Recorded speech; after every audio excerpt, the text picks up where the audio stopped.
That should be it. I should just end it and walk away.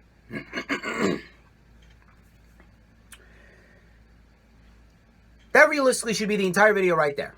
Me eating a piece of blue raspberry juicy drop pop taffy should be the rewind for the horror show at Extreme Rules 2020.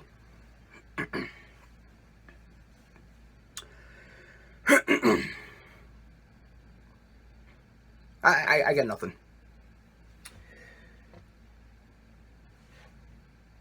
I really don't know what else I could say that I haven't already said. Nothing that I will say. Nothing that I say would not have already been said by me or anyone else who is a content creator, a YouTuber, a podcaster, a wrestling fan. Doesn't matter.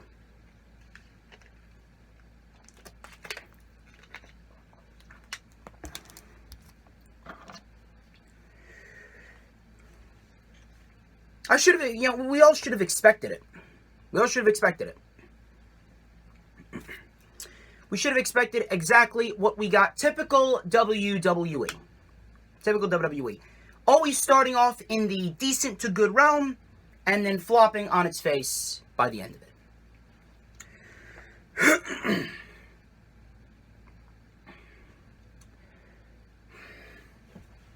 I don't have anything. I don't know what else to say. How many pages of notes do I got? I got 5 pages worth of notes. I got 5 pages worth of notes, 8 matches to go over. Well, 7 matches to go over. And I was just so frustrated, so furious that I was tweeting out that I didn't even want to do a review. I did not even want to talk about the show. But I know that if I didn't, then that would slow down the momentum of the brand. So here I am. We have a lot to talk about. And believe me, you're going to want to strap in. You're going to want to strap in because I have a lot of shit to say. I may be calm now. I may be calm, cool, and collected now. But trust me, when we get further and further into the review, you're going to see the beast. And no, I'm not talking about Brock Lesnar. This beast will put Brock Lesnar to shame. Ladies and gentlemen, if you do not know who I am, I mean, quite frankly, you've been living under a rock if you don't know who I am. I'm the one and only DJ Storms. I am known as many things. I am known as an asshole. I am known as a prick. I am known as a manipulator.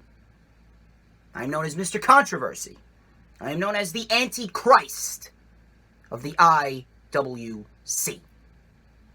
This, of course, is the official rewind for the horror show at Extreme Rules 2020, which, of course, took place last night on the WWE Network with the pre-show starting at 6 p.m. Eastern Time. We have a lot to go over. A lot happened, and not a lot of good happened. Of course, WWE wanted to spike up the conversation with a lot of shit that went down in the major matches at Extreme Rules, and we're going to talk about that. We're going to talk about everything. But first things first, before we get into the lashing of the horror show at Extreme Rules 2020, before we rip this company a new asshole, just like a lot of people have ripped this company a new asshole, please follow me on Twitter at HistoryMakerDJS, and you'll see all the frustrations that I tweet out on a daily basis whenever I tweet about World Wrestling Entertainment. Follow me on Instagram and Periscope at TheDJStorms. Add me on Facebook as well. For collaborations and business inquiries, please send me an email. My email is StormsTakeOver@gmail.com. Like the official DJ Storms business page, and I may just send you an invite to join the official DJ Storms Posse group on Facebook. All the links are in the description. If you missed the Lightning Flash update from a couple of days ago, we had a lot to talk about on the Lightning Flash update, actually. 5 weekly show reviews and a lot of news and rumors going into the horror show at Extreme Rules and SummerSlam. A lot of SummerSlam matches scrapped and or postponed, so you want to go and check that one out. Link is in the description. If you guys haven't already done so, I'm telling you, I'm probably going to go an hour and a half on this review anyway. You guys better fucking hit that thumbs up. If you guys don't hit that thumbs up, I am really going to be pissed off. I got goals, and the goals have been very, very consistent as of lately, and I would like to continue those goals, so please hit that thumbs up if you haven't already done so. You guys need to hit that thumbs up, or else, I'm going to be coming after you. I'm going to be coming after you. You're going to have to feel my wrath. Nothing that WWE puts out is even close to the torture that DJ Storms can put on you. Like the video, and when you like, you gotta comment down below. I need you to give me your thoughts on Extreme Rules. I need you to help me rip this company a new asshole. I also need you guys to hit the subscribe button if you haven't already done so. And of course, when you hit the subscribe button, you gotta hit the notifications bell with a huge coup de grace. That way, you will know whenever I pop up on YouTube. Because whenever I pop up on YouTube, it's the best fucking time to be on YouTube. It's the only time you're going to get to see this glorious sideburn chin strap combination. It has more value than Extreme Rules ever will, as well as this beautiful mustache combination. Please. Trying to tell me that this don't have more value than Extreme Rules. This shit is worth more than anything that WWE could possibly put out. So much so that I need to touch it up. Just to piss people off.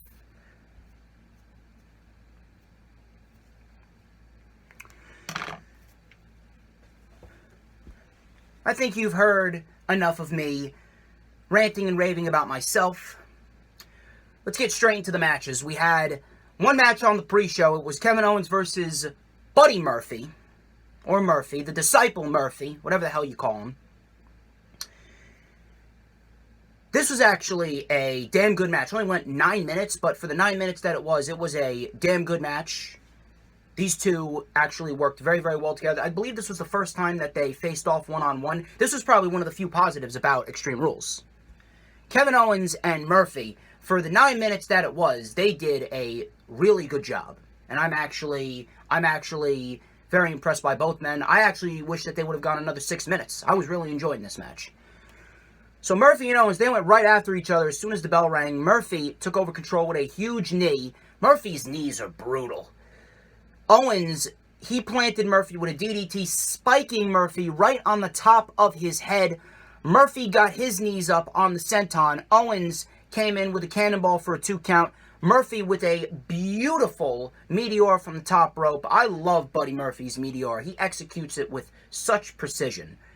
So that got a close 2 count there. Murphy with 2 V-triggers right to the side of the jaw, and then a deadlift brainbuster. And you gotta respect Buddy Murphy. Buddy Murphy, he's impressive, because Kevin Owens is not a small individual. Murphy able to deadlift Kevin Owens into a brainbuster like that, that takes some skill, that takes power.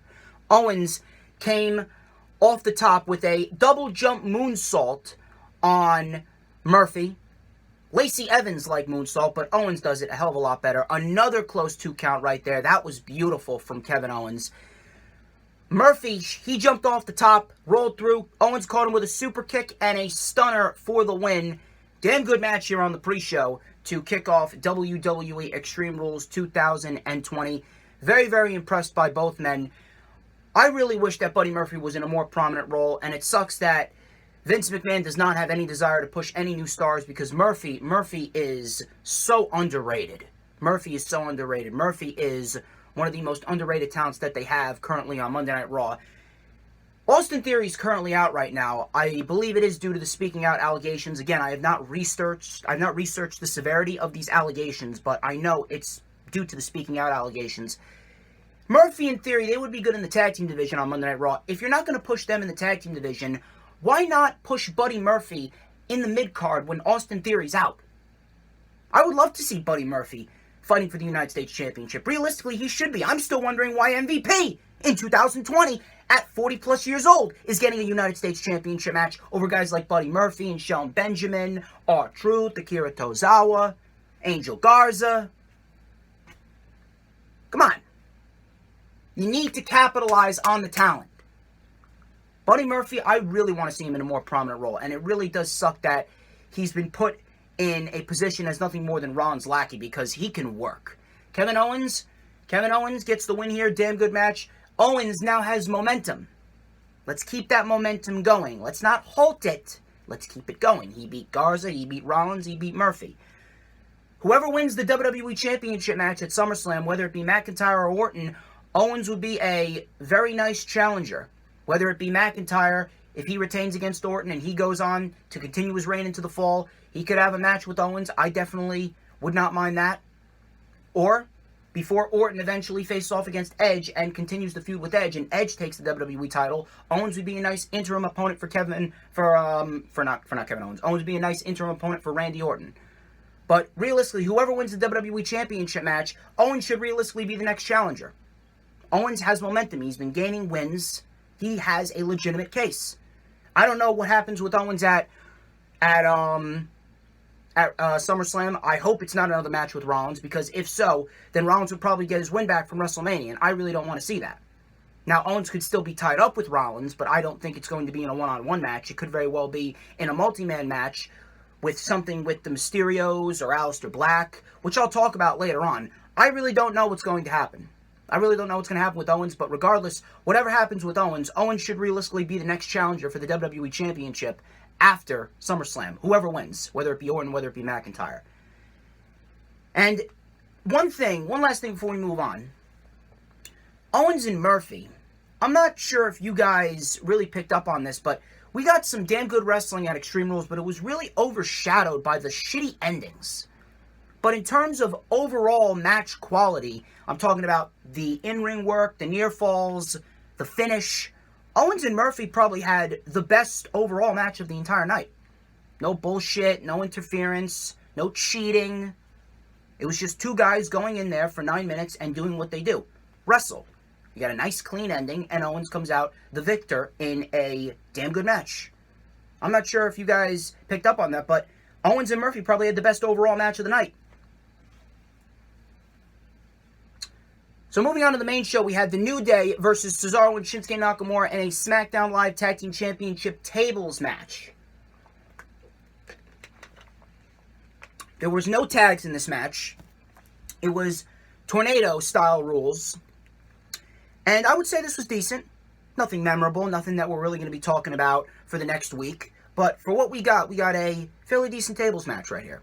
We had The New Day in control early before Cesaro and Shinsuke Nakamura. They attempted to suplex Kofi through the table before Big E saved it.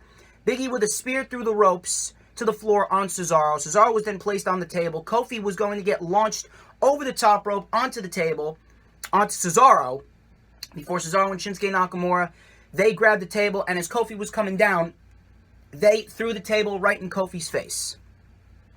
So Nakamura then hit Kofi with the table.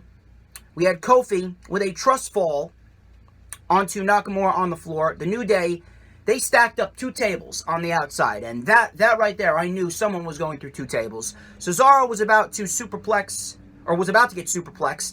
but Cesaro and Nakamura, they fought out of it, and Cesaro and Nakamura with the swing and Kinshasa combination. I like that combination right there.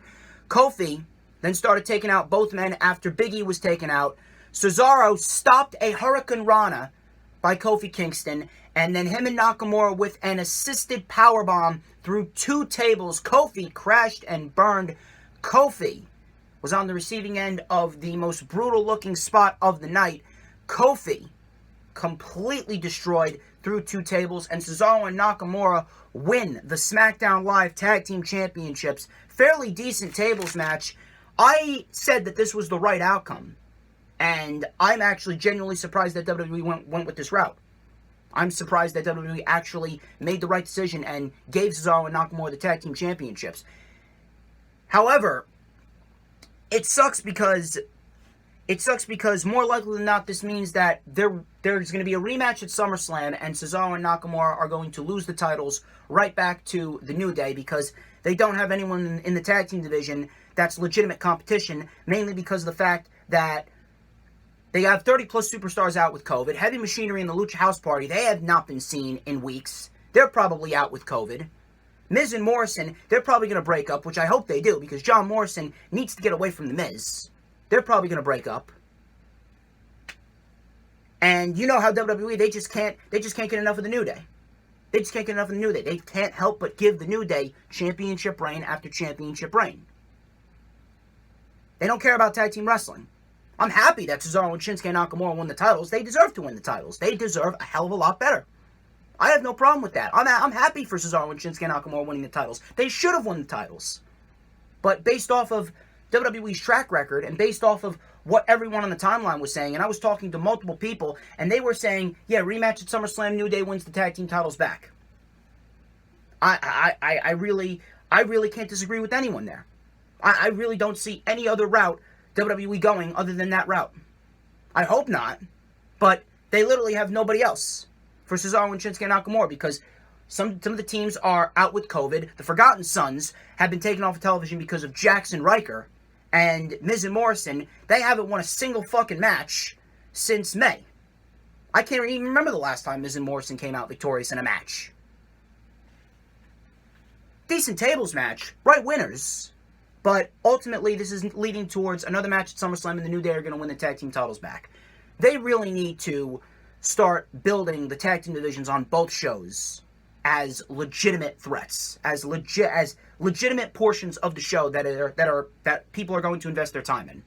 I want to see guys like the Lucha House Party and the Forgotten Sons and Miz and Morrison and Cesaro and Nakamura. I want to see them be taken seriously.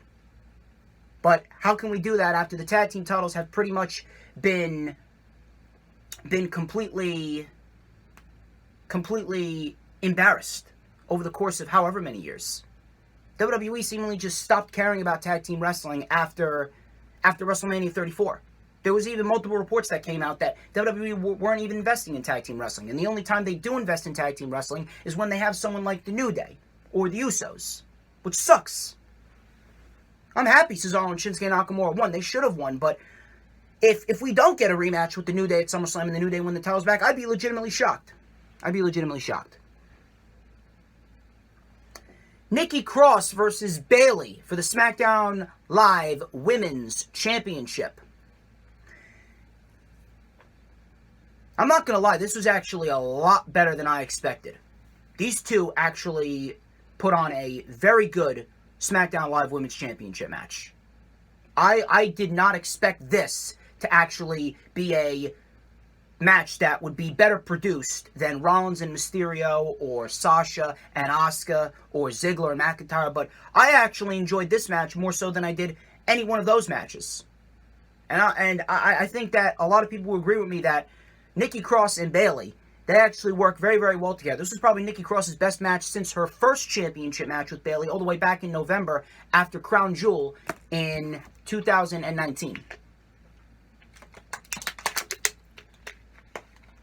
And I say this all the time. Nikki Cross is a very good professional wrestler. I have never seen anyone discredit Nikki Cross's in-ring ability. When Nikki Cross gets the opportunity and she goes out there and wrestles, she's going to bust her ass and she's going to give you a damn good match. And that's what she did here with Bayley. Nikki Cross and Bayley gave you a damn good championship match right here for the 12 minutes that it was. The only problem with Nikki Cross right now is that her character just sucks. Her character is one of the worst things about WWE main roster television. And that's an indisputable fact, whether you want to admit it or not. You know that I'm right. Nikki Cross in this current role sucks. Nikki Cross in this current role is an absolute disease to the women's division. Not as much of a disease as Alexa Bliss, but still a disease. But the match itself, the in-ring work was very well produced here. Both women did a very good job. We had Nikki Cross going right after Bayley, big tornado DDT on the floor, which I actually like. That's a very nice touch there that Nikki Cross has added to her arsenal. We had a plethora of crossbodies for a 2 on Bayley. Bayley drove Nikki into the plexiglass to take over control. I actually like the use of the plexiglass. The superstars are actually starting to use it a lot better here. We had Nikki Cross coming back with a big crossface. Bayley hit the belly to belly for a 2. Big superplex by Bayley for a 2. Nikki regained momentum. Big running bulldog and a ripcord neck breaker. A couple back suplexes by Nikki Cross for a 2. We had Nikki Cross delivering a neck breaker off the apron to the floor. Bayley looked like she landed right on her neck. We had a clothesline by Cross for another 2 count. Vicious clothesline by Cross. Sasha then handed Bayley her custom knuckles that said boss on them. Sasha distracted the ref, and then Alexa Bliss got up on the apron. So the ref was caught up with Bliss and Sasha, and Nikki Cross hit Bayley in the... Or Nikki Cross got hit in the gut by Bayley with the custom knuckles, and then Bayley hit the arm trap driver, driving Nikki's head into the floor for the win. Very good SmackDown Live Women's Championship match, and I actually didn't even mind the ending here, specifically because Bayley has proven that she can win on her own. Bayley's proven that she can win on her own. Bayley's proven that she can defend the SmackDown Live Women's Championship on her own, and she doesn't need to cheat. If she cheats here and there, so what? I don't mind cheating. I don't mind the heel cheating, but when it becomes a reoccurring thing where it happens every single fucking time, that is when it becomes annoying. That is when it becomes repetitive. That is when it starts making the people that are doing it look bad. Sasha Banks and Bayley, they have defended the championships clean. They won the championships clean. Bayley has defended her championship clean against the likes of Naomi, the likes of Lacey Evans. So I have no problem. I have absolutely no problem with her cheating here once, as long as it doesn't become a reoccurring thing. So this ending I did not mind. I didn't mind whatsoever. The match itself was actually very good, and the show itself up to this point was actually good. It was actually bearable. I was actually sitting back, I'm like, this isn't even that bad of a program. So from that we go into MVP and Apollo Crews, or what was supposed to be MVP and Apollo Crews for the United States Championship. MVP and Bobby Lashley came out. It was announced that Apollo Crews didn't pass his pre-match physical due to Lashley's attack. And then MVP said, due to forfeit, MVP is the new United States Champion. Pre-match physical, huh? Really? So, it's not a coincidence that all of these sources came out that 30-plus superstars tested positive for the coronavirus. So that would mean that Apollo Crews did not test positive for COVID-19. Is that correct? But yeah, he didn't pass his pre-match physical. It's ridiculous. It is ridiculous how WWE actually acts as if they're above the virus. You're not above the virus. The virus has taken an effect on the entire globe. Travel restrictions globally. All of these stores and small businesses were once closed down. They're starting to reopen. There's been relapses in Florida, Texas, California, Arizona. The virus isn't some type of hoax. It's not a facade. Stop acting like shit doesn't exist. Stop acting as if you're in your own private little bubble. Just say that Apollo Crews tested positive for COVID. Seriously, they have superstars wearing masks in the crowd and plexiglass surrounding the barricade. What, is plexiglass all of a sudden something to enhance certain matches just so people could throw their opponents into the plexiglass? Is everyone wearing masks because it's new, it's hip, it's the new social trend in 2020? Oh, masks are cool, masks are stylish? Just say that there's a pandemic going on. It's either Apollo tested positive for COVID, or Vince McMahon is really just looking to completely erase everything that Paul Heyman built up Apollo Crews to be. I actually think it's a little bit of both, to be quite honest with you. I actually think it's a little bit of both. I don't know what's going on here. I'm not sure if MVP is actually the United States Champion. I'm not sure if we're going to get a rematch at SummerSlam or a rematch on Raw when Apollo comes back. I'm not sure if they're going to put it on Bobby Lashley. I originally had it in my mind that Apollo Crews was going to retain here, and we were going to get Bobby Lashley and Apollo Crews at SummerSlam, and Apollo Crews was going to win the title then. Or Apollo was going to lose the title then to Bobby Lashley. Even though Bobby Lashley should not be in a championship title picture at all.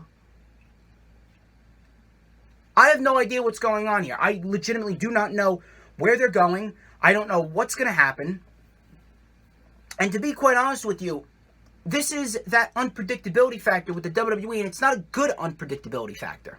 I talked about how All Elite Wrestling, and sometimes NXT, not recently, but NXT a year ago or two years ago, NXT and All Elite Wrestling, they have built up they've built up unpredictability factors with its audience, but the difference between their unpredictability factor and the main roster's unpredictability factor is that AEW and NXT, they've developed a solid track record of consistently good shows, thus building a certain level of trust with its audience to a point where no matter what route that they go, we can trust in them that they're going to tell a great story with a great endgame.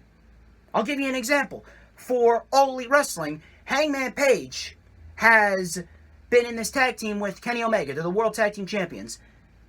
We have Hangman Page teasing a heel turn here and there.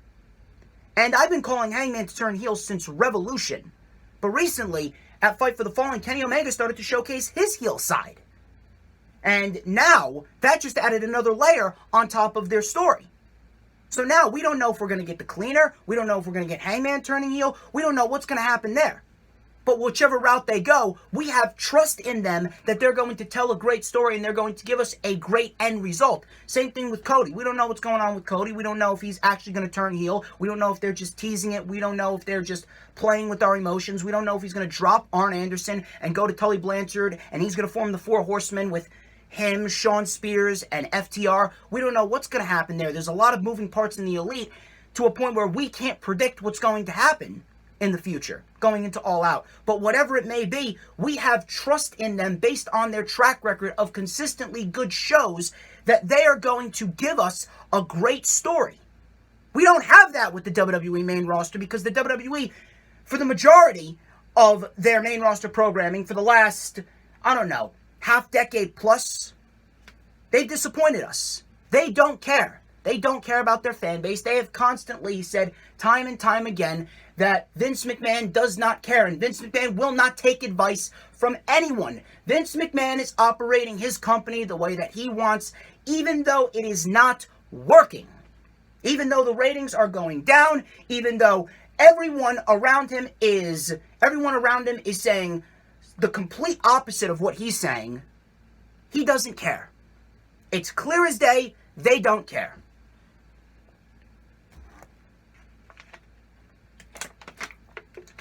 It's because of the fact that they don't care that they have developed a track record of consistently shit shows, and people have lost their trust in them. And whenever the unpredictability factor comes around where we don't know what's going to happen, we are automatically to assume that something bad is coming.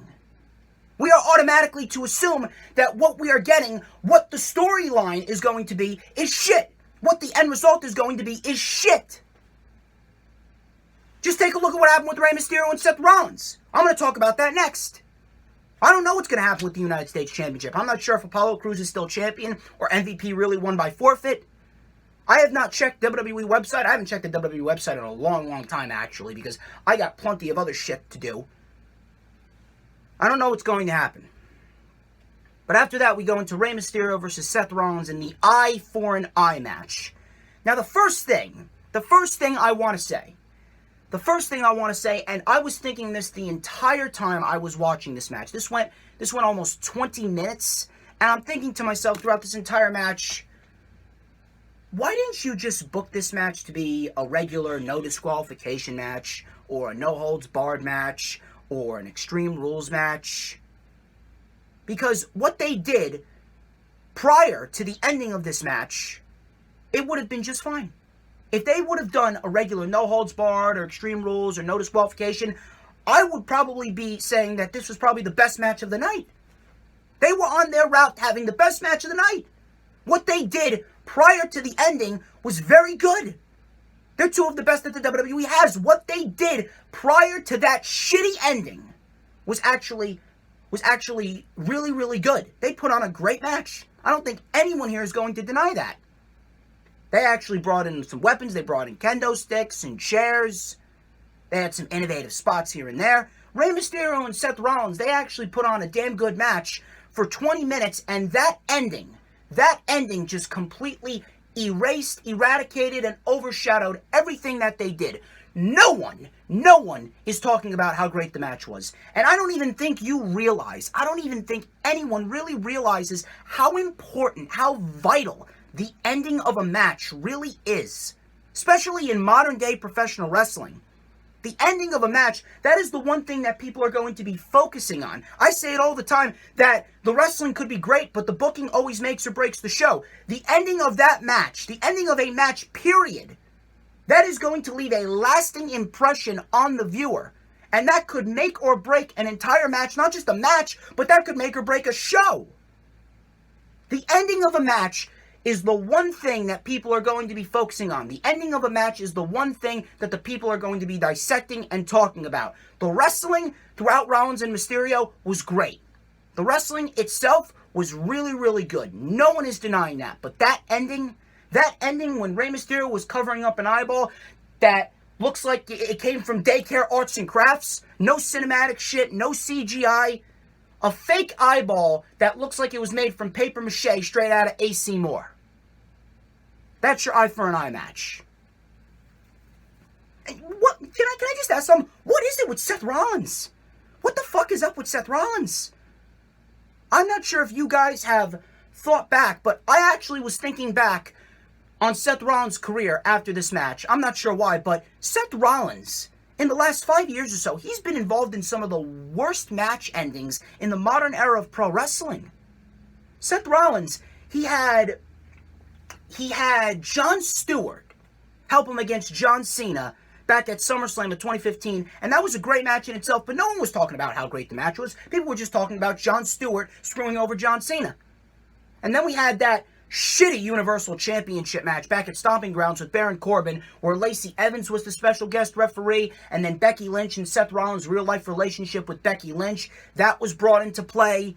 Becky took out Lacey. John Cone, the referee, came in. He counted the 3 count. Lacey Evans wasn't even involved in the finish of that match. Then we had the Hell in a Cell match with Bray Wyatt, which I'm not even going into detail about. And now we get this. It's legitimately like the guy's fucking cursed. I almost feel sorry for the guy. But then again, he's a WWE cocksucker, so he brought this on himself. He just allows it to happen. He doesn't speak up. So I almost feel sorry for him, but not really. Rey Mysterio, he came up from behind Rollins. Rollins brought in a kendo stick. He started whacking Mysterio right in the head. Rollins with a beautiful stalling Falcon Arrow on the apron. See, this is what I'm talking about. The match itself was great. Up until the ending, this was a great match. Rollins, he was on the receiving end of some chair shots. Rey sent Rollins' eye right into the point of the announce desk. He was drop toe hold, eye first, into the point of the announce desk. Rollins came back. He tied up Rey Mysterio's arm in the ropes with some tag ropes that he found in a production crate. We had Rollins wailing away with the kendo stick on Mysterio. Rollins then wedged the kendo stick into the LED post. Rey Mysterio mounted a comeback. Big frog splash landed. Rey Mysterio has a beautiful frog splash. We had Mysterio sending Rollins into the barricade neck first with a baseball slide sunset flip powerbomb on the outside. Mysterio then broke the kendo stick and stuck it into the left eye of Seth Rollins, 619 to the eye. And then Rey Mysterio hit a stomp to Seth Rollins on the floor. At this point, the match, I was getting ready to say that this was the match of the night. Rollins was about to drill Rey Mysterio's eye into the steps, or Rollins was about to get his eye drilled into the steps, similar to how Mysterio got his eye drilled into the point of the steps back in May, but Rollins with the low blow, super kick, and a stomp. And then Rollins shoved Rey Mysterio's damaged eye. The eye patch actually came off. He shoved Rey Mysterio's damaged eye into the point of the steel steps. Rey was planning on stomping Rollins was actually planning on stomping Rey Mysterio's head onto the steel steps. But then the ref called for the bell. Samoa Joe said, "It's out." You could clearly see that it was a fake eyeball that Rey Mysterio was trying to cover up. And then Rollins threw up. Dominic came out, and the officials and Dominic helped Rey Mysterio to the back, and Seth Rollins walked to the back with him. I really got nothing. That was it. That was the eye for an eye match. 5 to 10 seconds. We were all waiting for an eyeball, And that was the end result. A papier-mâché eyeball, looking like it came out of A.C. Moore Arts and Crafts. Rey Mysterio was covering it up. And Rollins puked. Yeah, Rollins puked. Robert Stone puked on NXT about a month and a half ago, but yet people still don't want to believe that Vince McMahon has his influence over NXT. I'm not even sure if it was real puke, but Rollins quote-unquote puked after seeing Rey Mysterio's eyeball out of his socket. That was your eye for an eye match. These two men, two of the best in-ring performers in WWE right now, reduced to this. No one is talking about the match. Everyone is talking about how ridiculous, how stupid the stipulation was, and how stupid the end result was. Rey Mysterio and Seth Rollins is perhaps the best thing built up on Monday Night Raw ever since Money in the Bank ended, and this is the end result. And yet you want to know why. Yet you want to know why people are always conditioned to think that everything WWE is producing is bad. Yet you want to wonder why people are complaining. You want to wonder why people complain about the WWE. You want to wonder why people constantly complain week after week. This is why.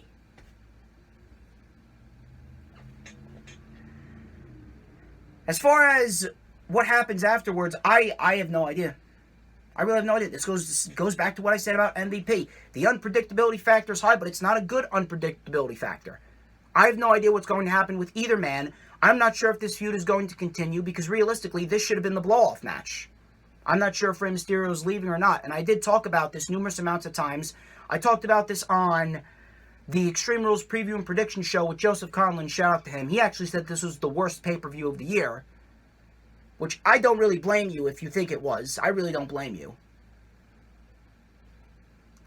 But I talked about this on the Extreme Rules preview and prediction show with him. I talked about this on the Lightning Flash update. Rey Mysterio, if he's leaving, his contract is up and he's not re-signing, I really don't see him going to All Elite Wrestling, simply because of the fact that I believe he knows the people that he works with are petty. And he does not want his son to suffer because he goes to All Elite Wrestling and he goes to do his own thing. Because you know that WWE will take out their frustrations on Dominic because they can't put their personal feelings aside for the greater good of business. So I really don't think Rey Mysterio is going to All Elite Wrestling. I'm not sure if he retires. I really don't know if he retires. Rey Mysterio's been in the chatter. He's been in the news quite a lot as of lately. He's working without a contract. He could retire. He could go to All Elite Wrestling. We don't know if he signed a new contract. No rumors, no reports. Nothing has broke from any of these sources. So we don't know what's going on with Rey Mysterio there. I have no idea what's going on with Rollins either. I'm not sure where Rollins goes. I hope Rollins does not go into another match with Kevin Owens. I can see Rollins and Kevin Owens getting involved with each other at SummerSlam in some way, shape, or form. We could possibly see this storyline continue, but Rey retires. I could see Rey Mysterio retiring, but he could still be involved in the storyline. And we could possibly get Dominic Mysterio versus Seth Rollins one-on-one. Or if Austin Theory comes back, we could see Rey Mysterio supporting his son Dominic, and we could see Rey Mysterio supporting his son Dominic, and Dominic leads a team of himself, Aleister Black, and Kevin Owens, taking on Seth Rollins, Austin Theory, and Murphy. And that would be the six-man tag at SummerSlam, with Dominic making his debut at SummerSlam and Dominic getting a victory over Seth Rollins to avenge his father. That could happen. But as of right now, I really don't know what's going to happen. I have no idea what's going on with Rey Mysterio. For all we know, Rey Mysterio could very well retire and not show his face in WWE ever again.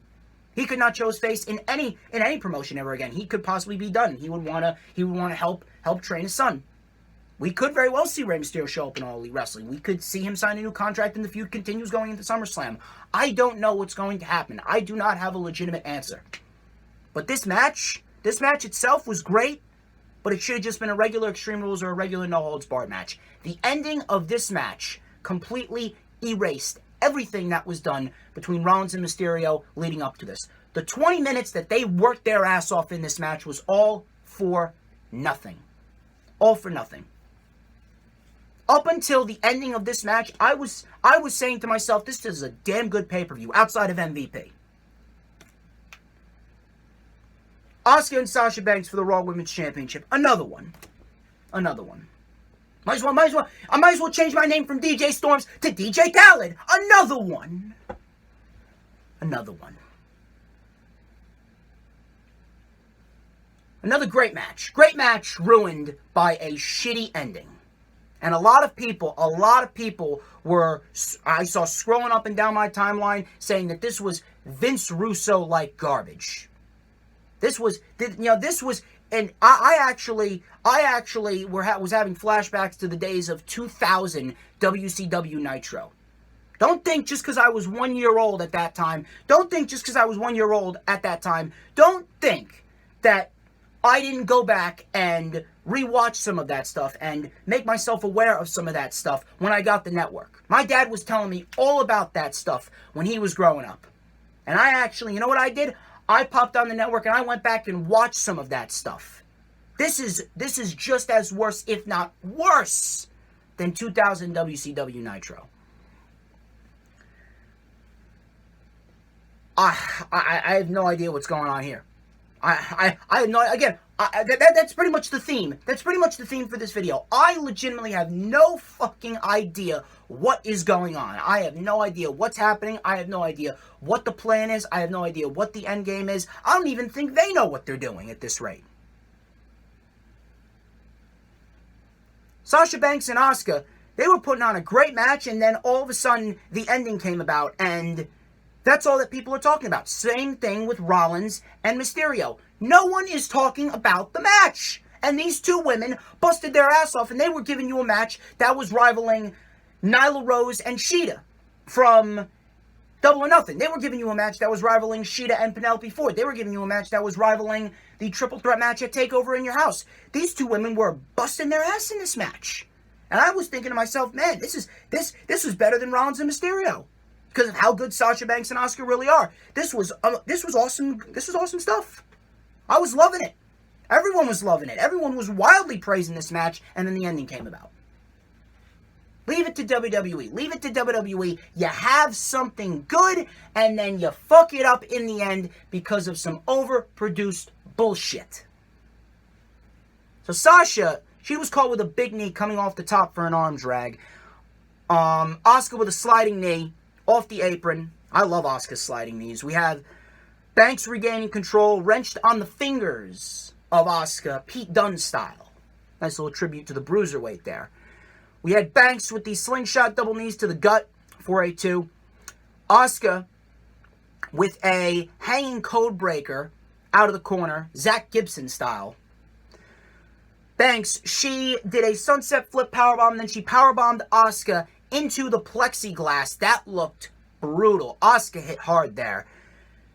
This was a very hard-hitting match when I take a look back at it. Sasha then looked, she locked the bank statement in on Asuka, but Asuka was able to get to the bottom rope. We had a big German suplex to Banks. Looked like she landed right on her neck.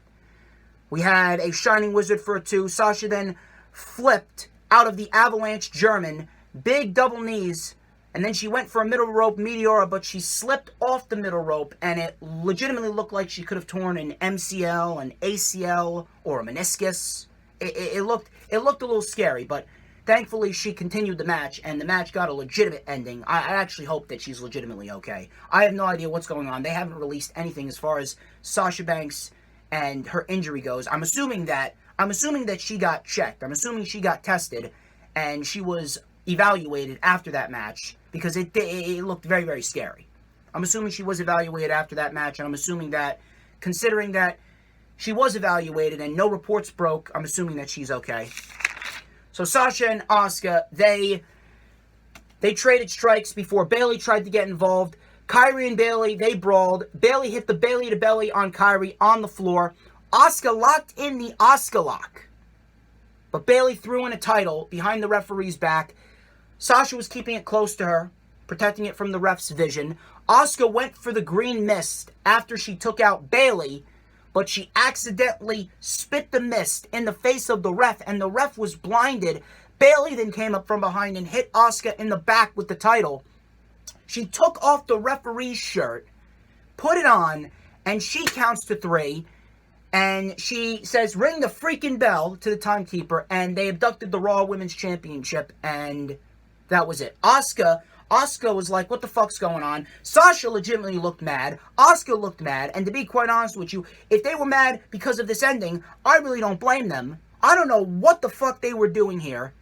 And I know my friend Michelle, shout out to her, fellow Jersey chick.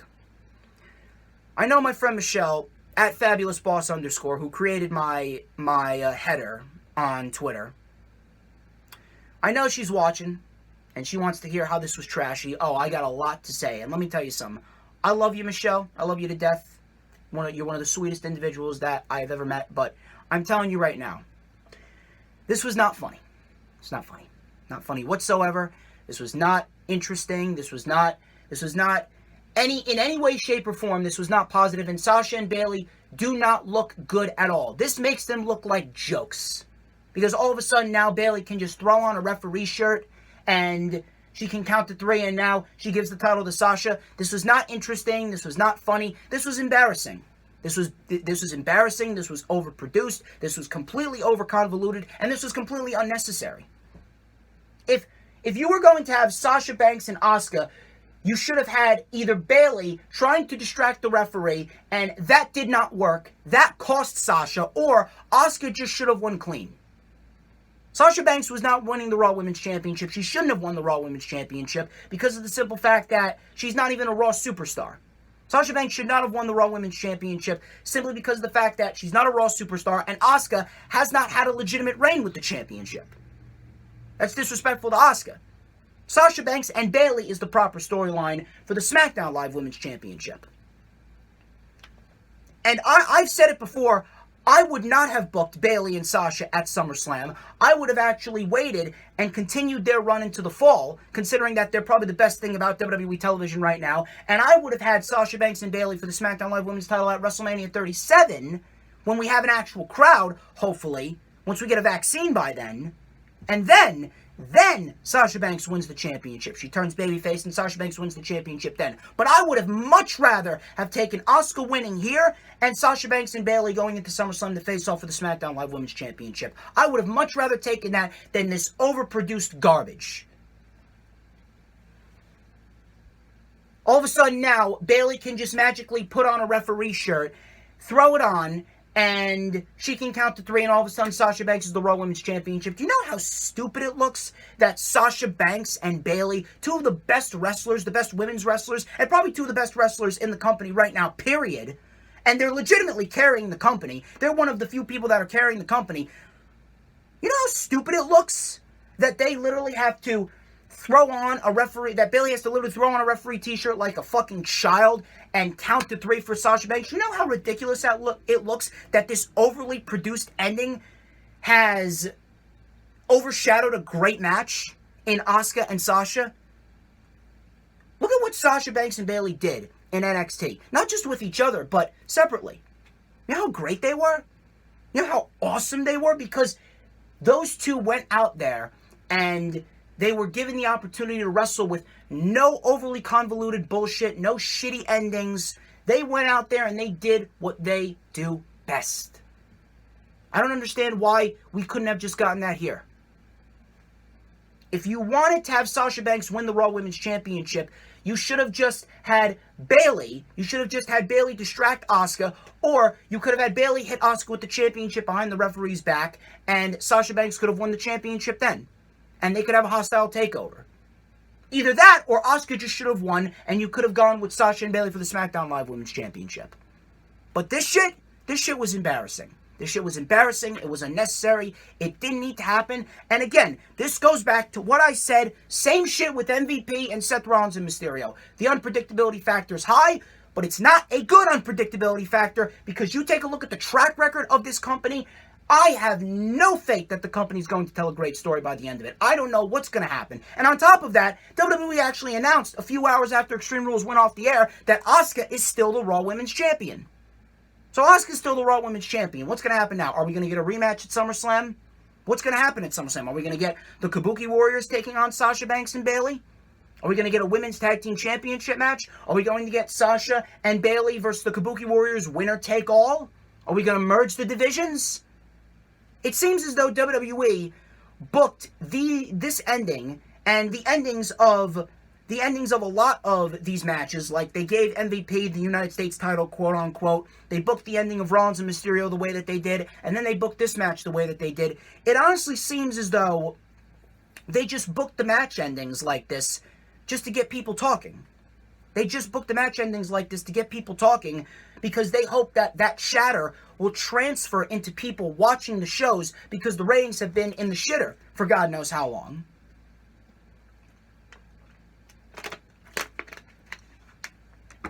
It's legit desperation.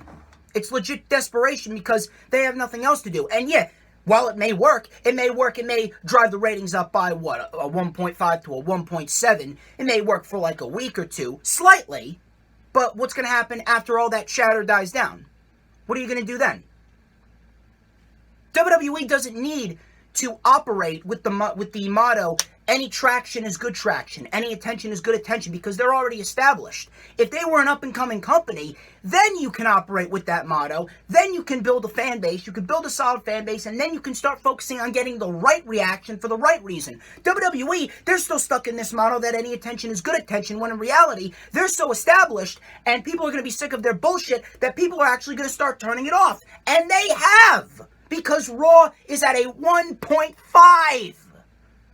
They have turned it off. SmackDown and Raw, they're currently at the lowest that they've ever been, and it's not even because of the pandemic. You take a look at NXT and All Elite Wrestling, they've been keeping consistent ratings. They've kept the 600,000, 700,000, 800,000. Raw and SmackDown, they've been dipping lower and lower and lower.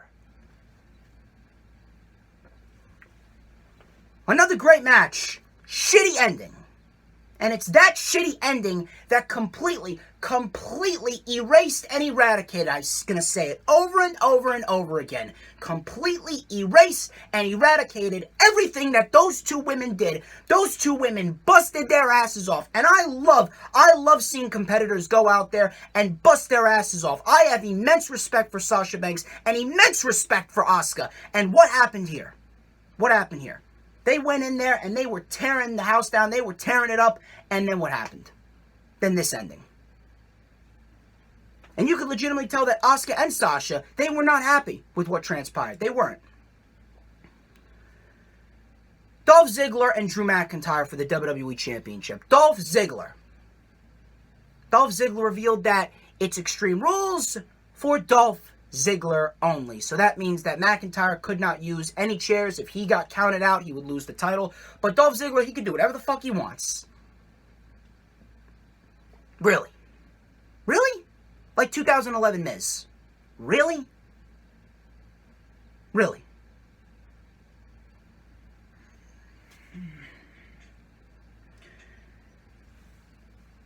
Three matches that honestly could have been great. But because of two shitty endings and then a chicken shit heel stipulation, I don't give a shit what anyone says. The chicken shit heel. The chicken shit heel is the most outdated character in professional wrestling right now. No one gives a shit. It does not make anyone look good. Whoever plays it, yeah, you may get great promos. You may get some entertaining material, but in terms of legitimacy, nobody gives a shit, and no one's going to take the guy seriously. And it doesn't even matter. It doesn't even matter that Dolph Ziggler is already buried, not even 6 feet under. He's buried 30 fucking feet under. It doesn't even matter that Dolph Ziggler is already buried 30 feet under. Dolph Ziggler's pretty much already at the center of the earth. He's buried so deep. Never mind 30 feet. He's buried probably like 30,000 fucking miles under. Extreme Rules for Dolph Ziggler only. Really? Really? I feel so bad for Drew McIntyre. I really feel so bad for Drew McIntyre that he has to put up with this bullshit. And on top of that, now Dolph Ziggler looks like an even bigger bum. How does anyone come back from this? Dolph Ziggler was already dead before this match with Drew McIntyre, but now, at this rate, I don't even think anyone's going to take him seriously, even in a meaningless tag team with Robert Roode. Whenever Robert Roode comes back. I don't even think anyone's going to take him seriously then.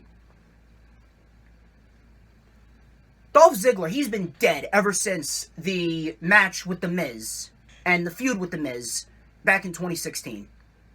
And the fact that Dolph Ziggler is stuck with this company after everything that they have put him through, especially this shit, the fact that he had the advantage, he could use chairs and tables and candlesticks and ladders, low blows, everything, and he still couldn't win the WWE Championship. If you want to talk about a complete bum, if you want to talk about someone that no one will ever take seriously ever again, I don't even think if Dolph Ziggler ends up leaving after this shit, I don't even think people are going to take him seriously on the independent scene, no matter what. Because after everything that he's been put through, he's done. He's completely done. And you know what? I don't have any respect. I don't have any respect or sympathy for Dolph Ziggler. Because you, Dolph, you Nick Namath, you were the one that put up with this shit. You continue to sign with them. You continue to go back with them. And you refuse to take a chance on yourself. You refuse to put your dignity over money. There's ways to make money, and there's ways to support yourself, support whoever. There's ways to support yourself without the sacrifice of your dignity. And the fact that Dolph Ziggler, the fact that Nicholas Namath has not realized that by now, I really don't have any respect for him, and I really don't have any sympathy for him. Karma. Ziggler was on the offense with some steel chair shots. Drew sent Dolph over the announce table with a big belly-to-belly. We had Ziggler with a zigzag, but Drew kicked out. Dolph hit an elbow drop off the top rope, through the table onto the floor. Drew was able to make it back in. We had a famouser zigzag and a rock bottom on the chair for another close 2 count. Dolph still couldn't get the job done after all of that. Dolph said, "Why won't you die?" Dolph tuning up the band, Claymore out of nowhere, and Drew McIntyre retains the title. Dolph Ziggler was on the offense for about 80 to 85% of this match, and he still lost the match. At this rate, Dolph Ziggler should just be taken off of television and never show his face. He should just stick to being a backstage producer, stick to maybe transition into a backstage interviewer. Dolph Ziggler is done. He's done. If he wasn't done before this, whatever 0.00000000000000001% of legitimacy that he had going into this match, gone. Gone.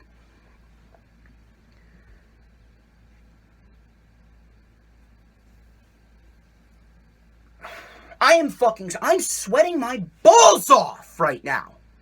I'm gonna have to fucking take a shower. I don't even want to watch Raw tonight. I'm probably not even gonna watch Raw tonight. My sister's actually graduating. So I'm actually going to go over to my uncle's, spend some time with my family. I'm not even gonna take any notes on Monday Night Raw tonight. Lightning Flash Update is not going to have a Monday Night Raw review. I'll probably tweet my thoughts about it maybe later on this week. But I got other shit to do this week. I'm watching my sister graduate today. Then I gotta go to work from Tuesday to Thursday. Then I got an interview to do on Thursday. And then I have a Skype call to do on Friday. I'm not even gonna watch Raw tonight after this. Drew McIntyre retains the WWE Championship. Good match or not, Dolph Ziggler is a complete bum.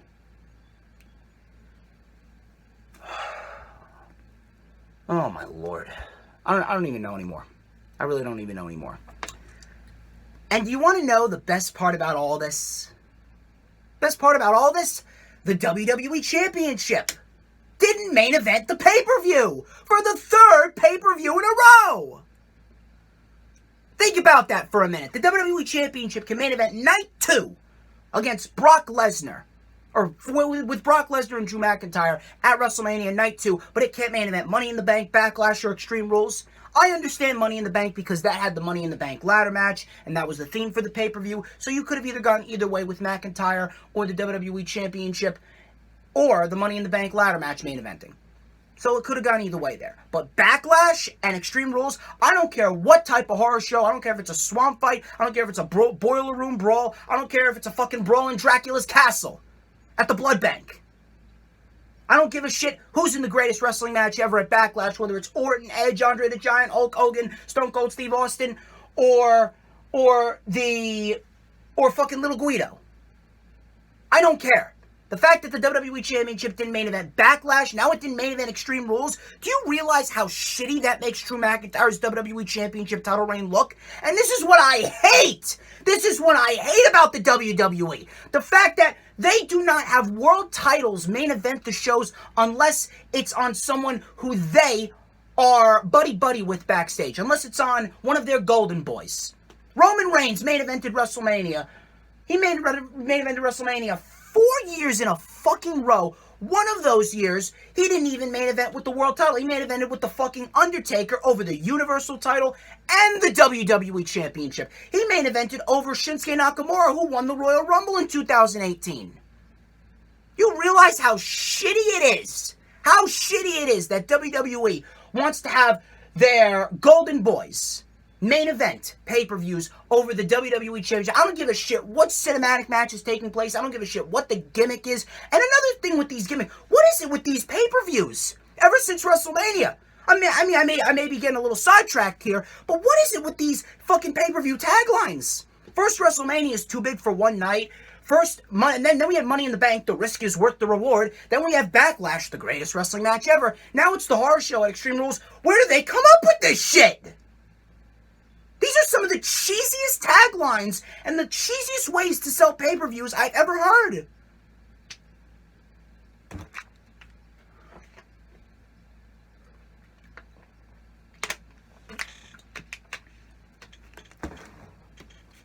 And then we have the Wyatt family swamp fight. Braun Strowman and Bray Wyatt. If you look up disappointing in the dictionary, you will find a picture of this. Whatever picture of this you may find. You'll find a picture of the thumbnail, just without the words. Wyatt family swamp fight. This went about 20 to 25 minutes, and there was only about 6, 7, or 8 minutes of actual brawling between Wyatt and Strowman. They didn't do anything.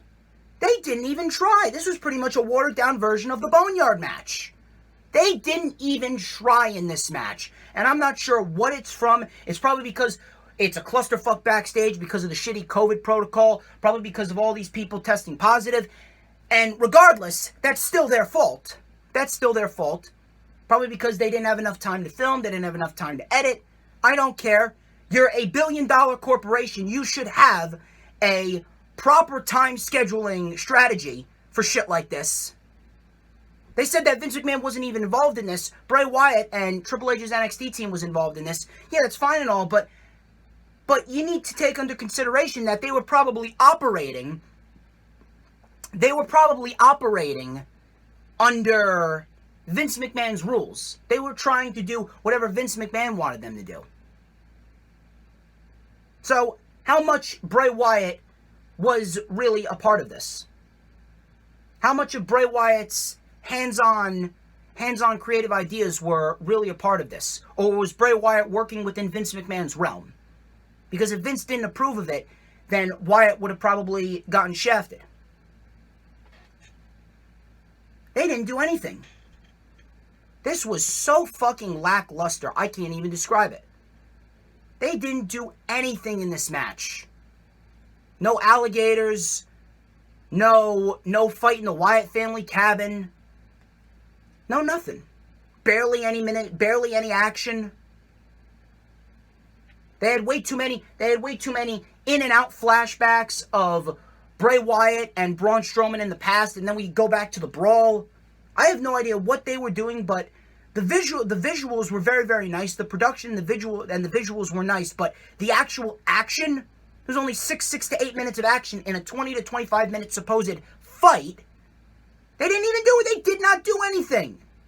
They didn't even try. Adam Cole and Velveteen Dream, that was a disappointing backlot brawl, but I take that over this any day.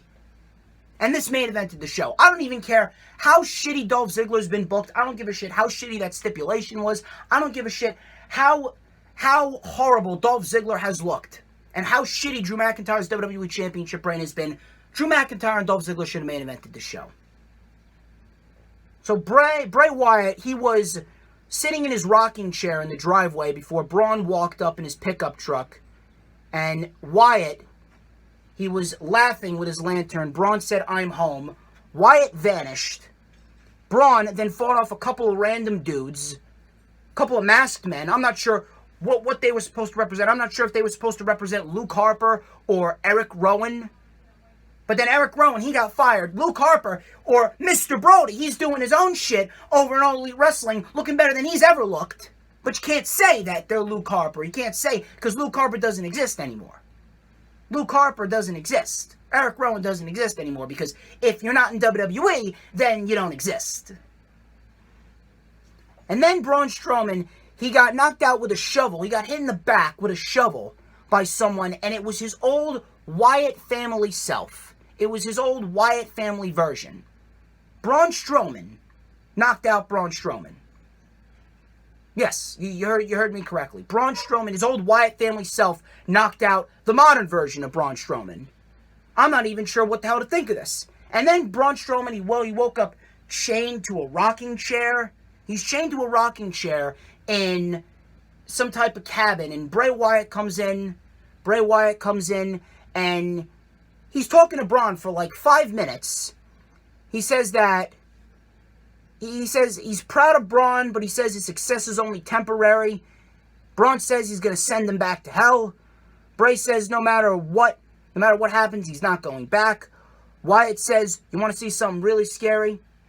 And then some individual in a black veil came walking up with a serpent. Bray said, "Remember the serpent," and the serpent bit Braun Strowman, and that was probably the best thing about the entire show, or the entire match, is that the serpent bit Braun Strowman.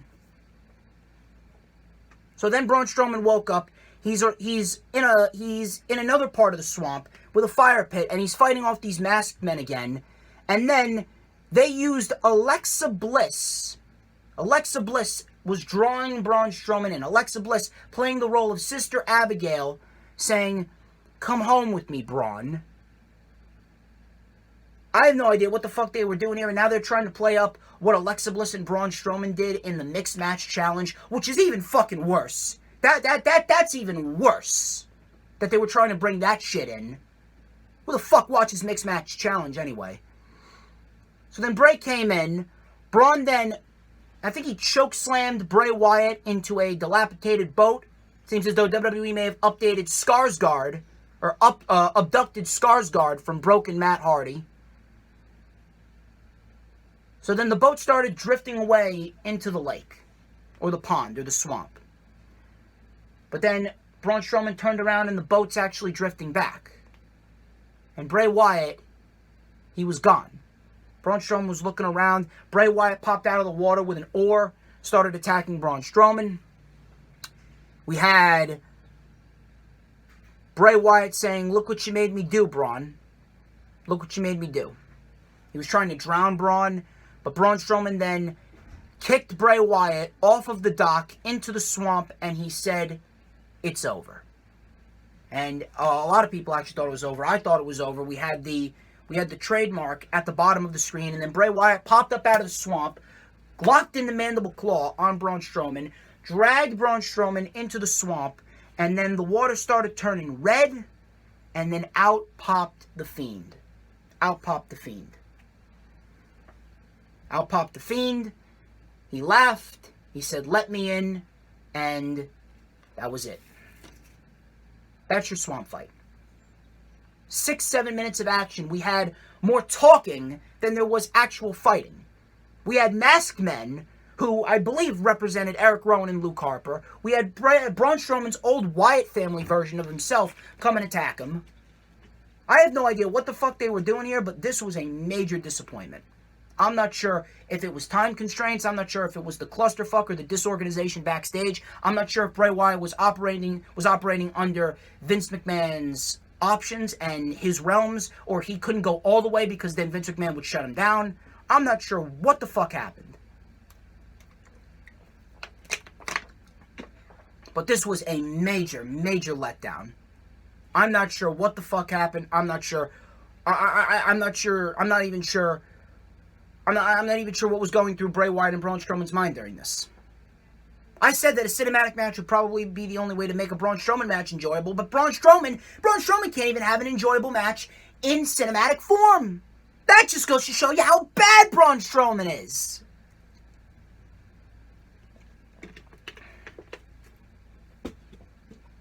Fuck!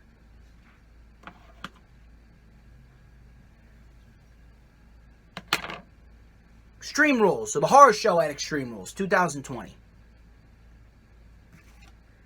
By the end of this, people are going to remember Extreme Rules 2020, not for the great wrestling that we had, and we did have some great wrestling on the show. I would be an idiot if I was to discredit the wrestling, but the endings overshadowed everything. The endings, the shitty endings overshadowed and everything. And honestly, people on the WWE only did this. WWE only did these endings because they hope that the chatter will turn into people becoming curious and watching the shows. Because any attention is good attention, according to WWE. Just get to SummerSlam. Get The Fiend in there with Braun Strowman. Have him win the Universal title, and that's it. Ladies and gentlemen, I am fucking exhausted. I am exhausted. I am pissed off. I am angry. I'm gonna go have some lunch. I'm gonna go take a fucking shower. I'm gonna go take a fucking shower. Sitting here, I'm telling you right now, my house does not have central air. This house does not have central air. And I need to keep myself cool with a fucking air conditioner that's not even that powerful. So I'm literally sweating my balls off. And, my dumbass put on a black shirt, and black fucking attracts the sun. I got black hair, I got black sideburns, a black chin strap, a black mustache, black fucking eyebrows, a black heart. Might as well call me Tommaso Ciampa. I'm sorry, I'm getting sidetracked here. I'm going off on a tangent. Ladies and gentlemen, that wraps up the rewind for the horror show at Extreme Rules. I did not even want to do this, but let me tell you something. After that shit, after an hour and 13 minutes of that shit, you guys better fucking get me to 30 likes and 200 views. I fucking deserve it after that shit. I'm gonna go eat some lunch, take a shower, relax.